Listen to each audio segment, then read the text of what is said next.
Having seen the conference doodles, Yes. what value do you think that those conference doodles have for event and conference organizers?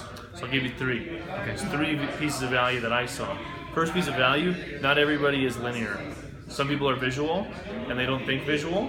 And so, simply put, it allows visual people to participate. Because the biggest thing in conferences is called 20%.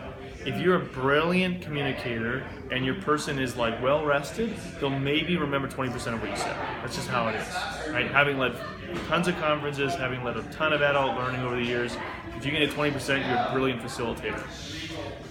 For the rest of us, like me, who I'm always off somewhere else or I'm exhausted, I don't remember everything. But the mind works on visual cues, visual triggers, visual reminders, right? So a doodle it's not an essay, but what it'll do is, when I looked at it, I'm like, oh yeah, I remember we talked about that, I remember we talked about that, I remember we talked about that. So first thing is visual reminders, because not everybody's linear.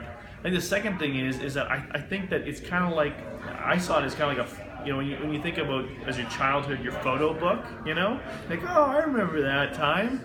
It's like a shared thing, you have people come together and they say, oh, there's shared memories on that, right? Wow. So I think that's really interesting.